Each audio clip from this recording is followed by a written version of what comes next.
पाप भी करवा लेती है। विद्धि एनम इहवैरिणम, इस विषय में हे अर्जुन तू इस काम को ही मुख्य समझ, भोग विलासों को ही मुख्य समझ, संसार को भोगने की प्रवृत्ति। भोक्तारम यज्ञ तपसाम सर्वलोक महेश्वरम, ये अनंत ब्रह्मांडों के भोक्ता एकमात्र श्री कृष्ण है। भगवान कह रहे हैं भोक्तारम यज्ञ तपसाम सर्वलोक महेश्वरम सुहृदम सर्वभूतानाम ज्ञात्वा माम शांति मृच्छति। नहीं, हम भगवान की शरण में रह करके, भगवान के चरणों में रह करके हम सभी प्रकार आनंदित हो सकते हैं। भगवान से अलग होकर के तो हम संसार के भोगों में, काम वासनाओं में ही उतरेंगे। फिर काम क्रोध मद मोह नाथ नरक के पंथ, फिर ये नरक में ले जाने वाले ही सिद्ध होते हैं जितने भोग विलास हैं। इसलिए भगवान श्री कृष्ण कहते हैं ऐसाम त्वंत गतम पापम जनानाम पूर्ण कर्मणाम।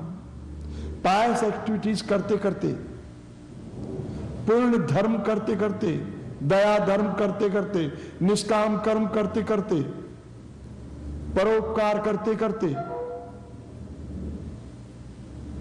जिनके पाप नष्ट हो गए हैं पूरी तरह से, पापों का फल आना बंद हो गया है, ऐसे व्यक्ति मेरी शरण में आते और मुझे, ऐसे ही व्यक्ति द्वंद्वों से मुक्त हो पाते हैं, इच्छा द्वेष जैसे द्वंद्व से मुक्त हो पाते हैं।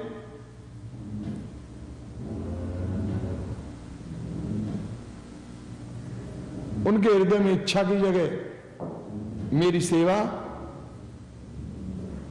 और द्वेष की जगह मेरा प्रेम उनके हृदय में भर जाता है।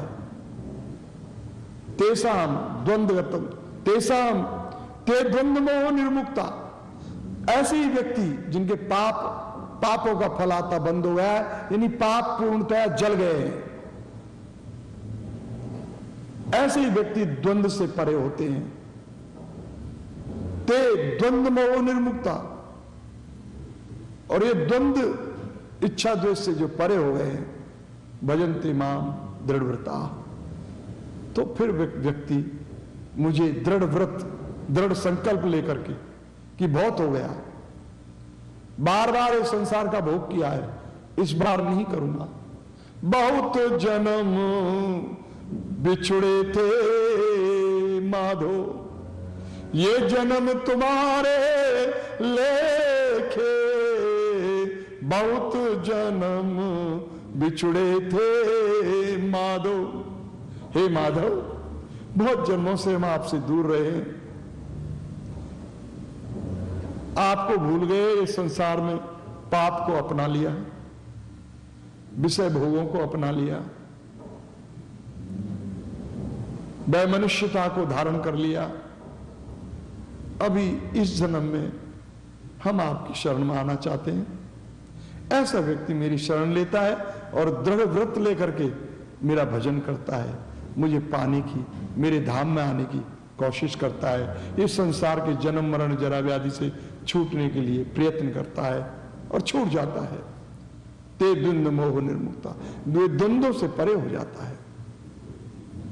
फिर उसके हृदय में मेरी प्रेम भरी सेवा और मेरा प्रेम समाहित हो जाते हैं। ऐसा ही व्यक्ति मुझे प्राप्त करता है जो दृढ़ व्रत लेकर के मेरा भजन करता है। ये भगवान कह रहे हैं ऐसाम त्वंतगतम पापम जनानाम पुण्य कर्मणाम ते द्वंद्व मोह निर्मुक्ता भजन्ते माम दृढ़व्रता। ऐसे लोग मेरा भजन करते हैं। जरा मरण मोक्षाय मामाश्रित्य यतन्ति ते ब्रह्म तद विदुः कृत्स्नम अध्यात्मम कर्म च अखिलम। फिर भगवान ने कहा कि ऐसे व्यक्ति मेरे आश्रय में रह करके मेरी शरण में रह करके जन्म जरा मरण मोक्षाय मामाश्रित्य यतन्ति। ये जरा यानी बुढ़ापा, मरण यानी मृत्यु, इनसे मुक्त होने के लिए मेरे आश्रय में आते हैं, मेरी शरण में आते हैं और यतन्ति प्रयत्न करते हैं मुझे प्रसन्न करने का, मुझे रिझाने के लिए, मेरी सेवा करके, मुझे पुष्प अर्पण करके, मेरा भजन करके, मेरा कीर्तन करके, मेरा नाम का जप करके नाचते हैं। मेरे मंदिरों की मूर्तियों के सामने मीरा ने घुंघरू बांध लिए थे भगवान को रिझाने के लिए। घुंघरू खरीद लिए थे चित्तौड़गढ़ उदयपुर के बाजार में से, बांध लिए पांवों में, नाचती थी, राजकुमारी थी, पटरानी थी। चित्तौड़गढ़ की राजकुमारी थी, उदयपुर की पटरानी थी, पांवों में घुंघरू बांध लिए थे। वो श्री कृष्ण को रिझाने के लिए नाचती थी, गाती थी, हंसती थी पागलों की तरह, रोती थी जैसे सब लुट गया, सब छुट गया, कब मिलेंगे मुझे मेरे माधव, मेरे तो गिरधर गोपाल दूसरों न कोई, जाके सिर पे मोर मुकुट मेरे तो पति सोई, छाण गई कुल की कहानी कहा करेगा कोई, संतन ढिंग बैठ बैठ लोक लाज खोई, असवन जल सींच सींच भक्ति बेल बोई, अब तो बेल फैल गई आनंद फल होई, दासी मीरा लाल गिरधर तारो मोही, अब तो प्रभु मुझे अपना लो अपनी दुल्हन की तरह, आ जाओ भर दो मेरी मांग में सिंदूर। मीराबाई ने बांध लिए थे घुंघरू, पग घुंघरू बांध मीरा नाची रे, लोग कहे मीरा भैरे बावरी, सास कहे कुल नासी रे, पग घुंघरू बांध मीरा नाची रे, विष का प्याला राणा ने भेजा, पी गई मीरा हंसी रे, विष का प्याला राणा ने भेजा, पी गई मीरा हंसी रे। भगवान के प्रेम में जो पागल होते हैं उनके लिए विष क्या करेगा, समाज का अपमान क्या करेगा, उनको मान सम्मान की परवाह नहीं रहती, विषपान भी कर जाते हैं। कौन संत है जिसने संसार का विषपान नहीं किया? संसार ने उनके ऊपर पत्थर फेंके, उनको जहर दिया, उनको मारा, कत्ल किया, फांसी दी। जीसस को फांसी, मंसूर के हाथ पांव काटे, फांसी पर लटका दिया। सुकरात को जहर पिला दिया, मीरा को जहर पिला दिया। बुद्ध भगवान को मारने की चेष्टा की, गुरु नानक देव जी के ऊपर भी चट्टान खिसका दी मारने के लिए। उन्होंने अपनी एक उंगली के इशारे से वो चट्टान को रोका। शक्तिवान थे, शक्तिवान है,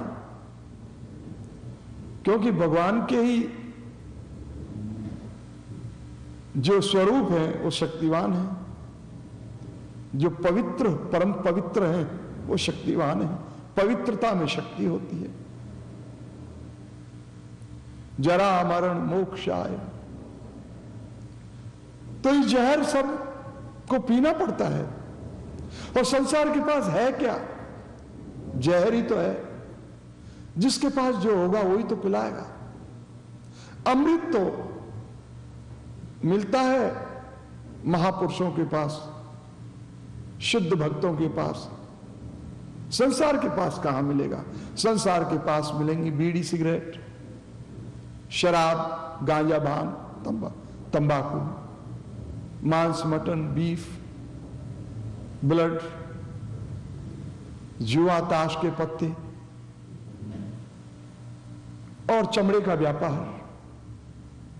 ये सब जहर है। तो संसार देगा क्या? इच्छा, द्वेष। वो अपने को राजा घोषित करने के लिए, बड़ा घोषित करने के लिए वो भगवान के भी सामने तलवार लेके आ जाएगा। रावण राम के सामने आ गया, हिरण्याकश्यप भी आ गया भगवान को तलवार लेकर के, खड़ग ले लिया हाथ में, खड़ग निकाल ली जैसे नरसिंह भगवान प्रकट हुए। लेकिन भगवान के आगे उसकी खड़ग क्या करेगी?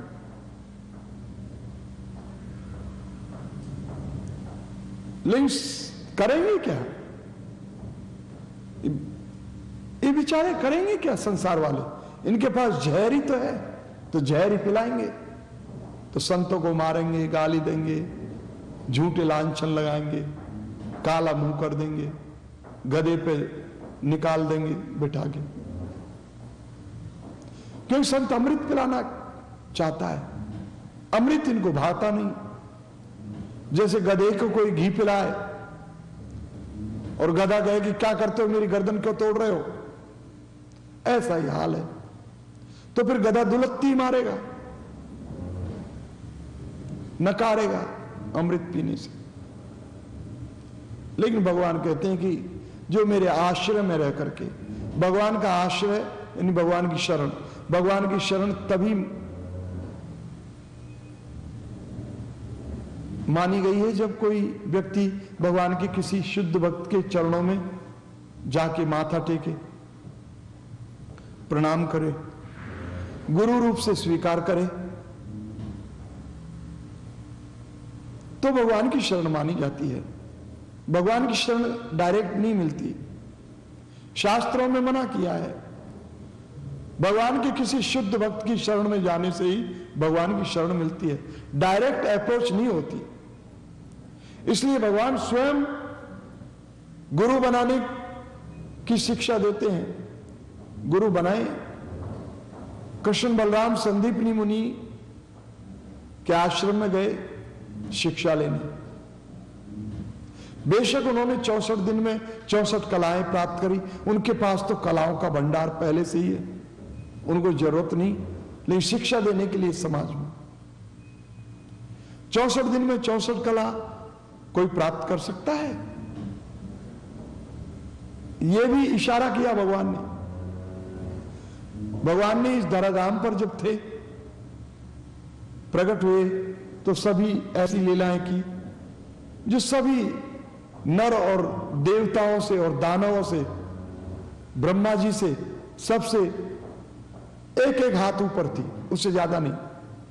वो चाहे तो हजारों मील ऊपर कर दे, लेकिन नहीं, एक एक हाथ ऊपर, समझाने के लिए कि मैं भी तुम जैसा ही हूं, लेकिन देखो मैं भी तो गुरु बना रहा हूं, चाहे 64 दिन के लिए ही सही, 64 कलाओं के लिए सही। राम के भी गुरु थे। गुरु बिन गति नहीं होती, गुरु बिन ज्ञान नहीं मिलता, गुरु बिन अहंकार कौन काटेगा तुम्हारा?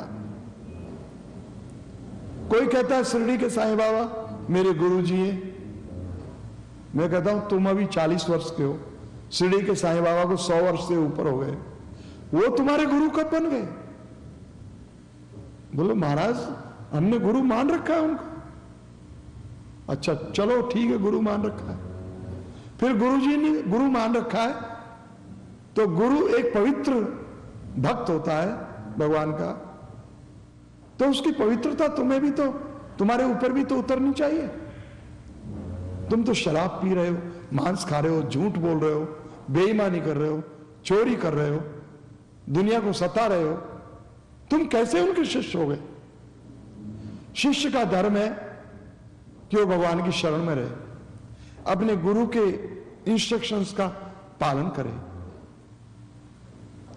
पवित्रता को अपनाए, गंदगी को साफ करे, धर्म को अपनाए, अधर्म को नष्ट करे। तो लोगों ने ऐसी धारणा कर रखी है कि हम तो मानते हैं शिरडी के साईं बाबा को।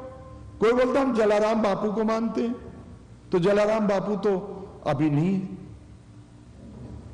तो कोई बोलता हम गुरु, जगत गुरु श्री कृष्ण जी, जगत गुरु महाराज उनके चरणों में है। तो फिर श्री कृष्ण भगवान ने गीता बोली है अपने शिष्य के लिए, तो शिष्य बनो अर्जुन की तरह। तो भगवान श्री कृष्ण के इंस्ट्रक्शंस का पालन करो, उनके आदेशों का पालन करो, उनकी शिक्षा को स्वीकार करो। भगवान कह रहे हैं कि मेरे आश्रय में रह करके जो जरा मरण से छुटकारा पाना चाहता है उसे मेरे आश्रय में रहना चाहिए, मेरी शरण में रहना चाहिए। मेरी शरण में रह करके मेरा भजन करना चाहिए, मेरी सेवा करनी चाहिए, मेरा कहा मानना चाहिए, मुझसे प्रेम करना चाहिए, मेरी चरण स्पर्श करनी चाहिए, मेरी शरण में रहना चाहिए, मेरे पर डिपेंड रहना चाहिए। जो कुछ मांगना है मुझसे मांगे, कुछ निवेदन करना है मुझसे करे। मावा श्रुति यतंती है जरा मरण मोक्षाय, ये जरा मरण से मुक्त होने के लिए कि बार बार जन्म, बार बार मरण, इससे मोक्ष प्राप्त करने के लिए, छुटकारा पाने के लिए भगवान श्री कृष्ण कह रहे हैं कि मेरी शरण में रह करके यत्न करना चाहिए, मेरी शरण में रह करके ये जरा और मरण से मुक्त होने का प्रयास करना चाहिए। यानी मेरे भजन करनी चाहिए, मेरी सेवा करनी चाहिए, मेरा नाम जप करना चाहिए, मेरा कीर्तन करना चाहिए, ध्यान करना चाहिए। हरे कृष्णा कृष्णा कृष्णा हरे हरे, हरे राम राम राम हरे हरे, हरे कृष्णा कृष्णा कृष्णा हरे राम राम राम हरे हरे। कीर्तन करना चाहिए, नाचना चाहिए। यद करोसी यदश्नासी, यद जुहोसी ददासी, यद तपस्यसी कौन्ते तद कुरु मद अर्पणम। अरे कुंती के नंदन अर्जुन, जो तू कुछ खाता है, करता है, देता है, तपता है, वो सब मेरे लिए कर। तेरी सारी दिनचर्या मेरे लिए होनी चाहिए, मुझे प्रसन्न करने के लिए कर। यद करोसी यद स्नासी यद जुहोसी, कुछ आहुति देता है, स्वाहा मेरे लिए कर, वासुदेव यज्ञ कर। लोग देवताओं के मंत्रोच्चारण करते हैं, आहुतियां देते हैं, इंद्र देवाय नमः स्वाहा, और फिर प्रार्थना करते हैं हमको महल दो, घोड़ा दो, नौकर दो, रानी दो, सुख दो, सुविधा दो, अप्सराएं दो। सारी अप्सराओं को लेके बैठे, हमें तो अप्सरा दो। इंद्र है मन तुम्हारा, इस शरीर में हमारा जो मन है यही इंद्र है। ये इंद्र के ही चारों तरफ हजार नग्न अप्सराएं खड़ी होती हैं, विचारों में ही सही, सपनों में ही सही। ये मन में ही सारा संसार समाहित है, समाया है। ये मन ही भोक्ता बनना चाहता है, मन ही इच्छा करता है, मन ही द्वेष करता है। मन ही मनुष्याणाम कर्म बंध मोक्षयो, ये मन ही तो है मनुष्यों के अंदर, जिससे मनुष्य शब्द बना है। ये मन ही तो है जो बंधन का कारण है। ये चाहे तो जेल में ले जाए, बेड़ियों में डाल दे, ये चाहे तो नरक में ले जाए, ये चाहे तो अप्सराओं से मिला दे, ख्वाबों में ही सही, हकीकत में भी मिला दे, और ये चाहे तो परमेश्वर से मिला दे। ये मोक्ष का कारण भी बन जाता है मन। मनेव मनुष्याणाम कर्म बंध मोक्ष, ये कर्मों के बंधन में डालता है। तो मन से सावधान रहना, मन की गति समझना कि ये कहां कौन सी चाल चल रहा है, किस मार्ग पर जा रहा है। तो भगवान श्री कृष्ण कहते हैं कि ये मन संसार में भटकेगा, तुम्हारे वश में नहीं होगा जब तक तुम मेरी शरण में इसको नहीं लगा दोगे, मेरे चरणों में इसको नहीं लगा दोगे, मेरी सेवा में इसको नहीं लगा दोगे, मेरे नाम जप में इसके नहीं लगा दोगे, मेरे कीर्तन में इसको नहीं लगा दोगे। जब तक ये मेरे लिए नाचेगा नहीं, ये तुम्हारे बस में नहीं होगा। तो इसको मेरी सेवा में लगा दो, ये अपने आप शांत बस में हो जाएगा और तुम्हारा मित्र बन जाएगा, तुम्हारा कल्याण चाहने वाला बन जाएगा ये मन। जरा मरण मोक्ष है, तब तुम ये जरा बुढ़ापा और मरण यानी मृत्यु से छुटकारा प्राप्त कर सकते हो। और कोई मार्ग नहीं बतलाया भगवान ने। होता कोई मार्ग तो यहां बोलते, नहीं बोला। जरा मरण मोक्षाय मामा सत्य तंती, जो मेरी शरण में रह करके ये जन्म मरण से छुटकारा पाने का प्रयत्न करते हैं, ते ब्रह्म तद विदु, वही ब्रह्म को पहचानते हैं। ब्रह्म क्या है, भगवान क्या है, परमात्मा क्या है, आत्मा क्या है। ते ब्रह्म तद्विदु, परम ब्रह्म क्या है। ते ब्रह्म तद्विदु कृत्स्नम अध्यात्मम कर्म च अखिलम, और वो ही जानते हैं मुझ परमेश्वर को, मेरी आत्मा को, मेरी सुप्रीम सॉल को, मुझ सुप्रीम ब्राह्मण को, परम ब्राह्मण को, परमात्मा को। ते ब्रह्म तद्विदु कृत्स्नम अध्यात्मम, वो ही जानते हैं आत्मा के विषय में, वो ही जानते हैं कर्म के क्षेत्र को, कर्म फील्ड को, वो ही जानते हैं अध्यात्म क्षेत्र को, आत्मा के फील्ड को। चाखिलम, और ये पूर्ण जो विस्तार है भगवान का, उसके विषय में उनको ही जानकारी है जो मेरी शरण में रह के ये जरा मरण से मुक्त होने का प्रयास करते हैं, यानी मेरी भक्ति करते हैं। जरा मरण मोक्षाय मामाश्रित्य तन्तिये, ते ब्रह्म तद्विदु कृत्स्नम अध्यात्मम कर्म च अखिलम।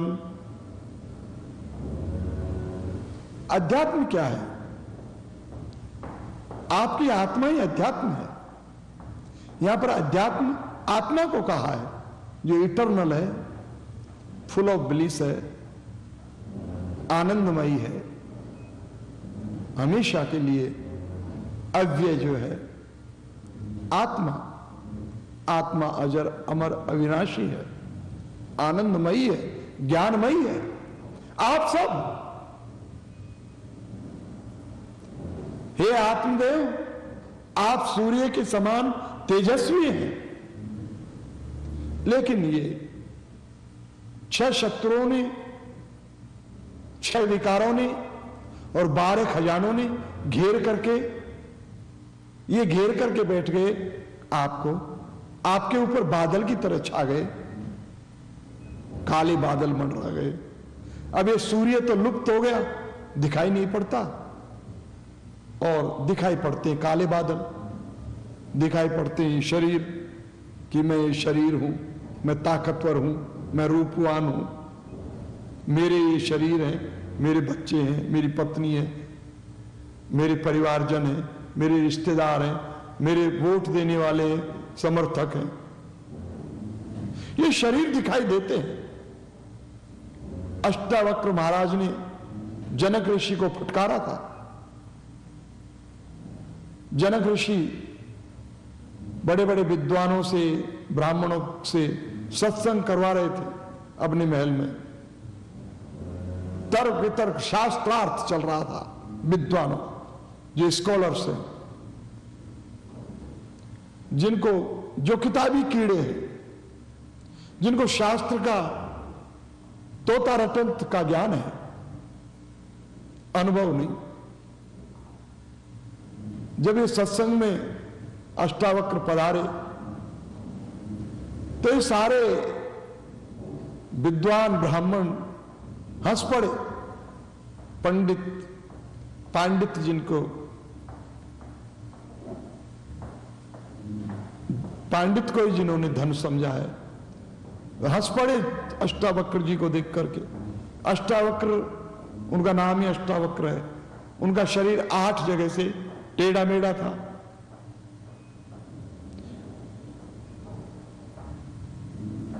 उनके पीछे भी शाप लग गया उनके पिताजी का।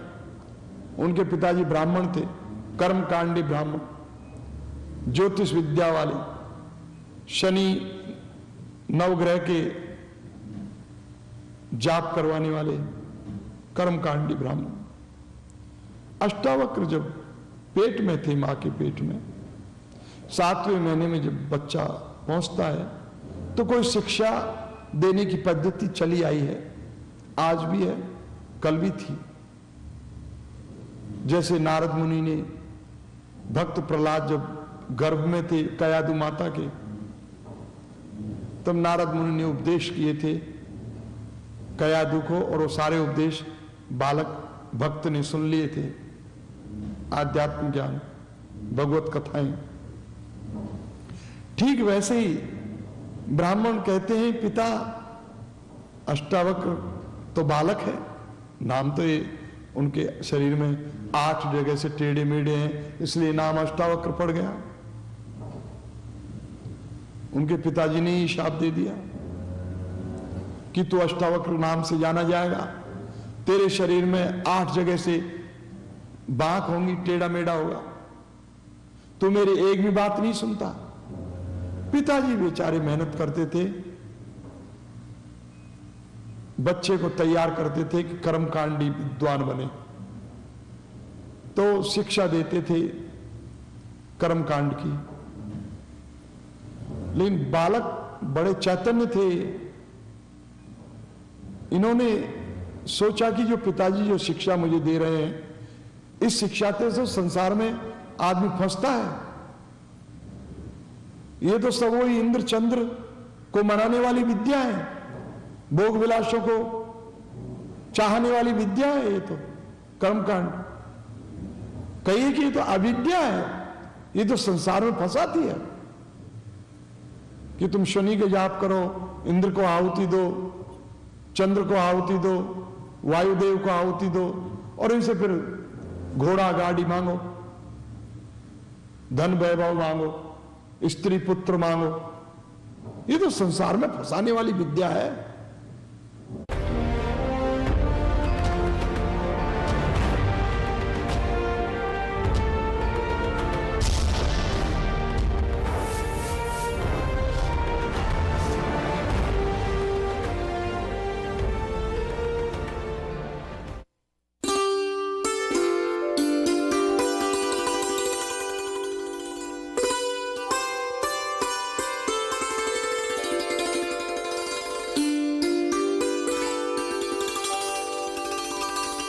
शरण शरण में आई के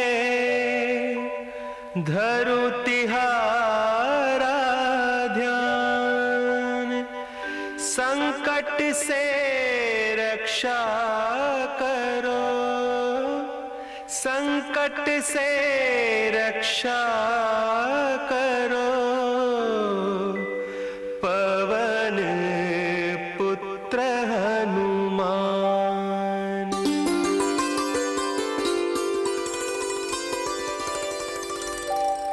दुर्गम काज बना के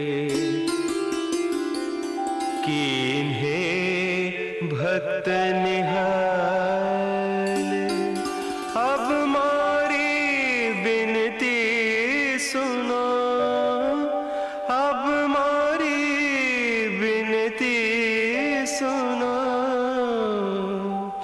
हे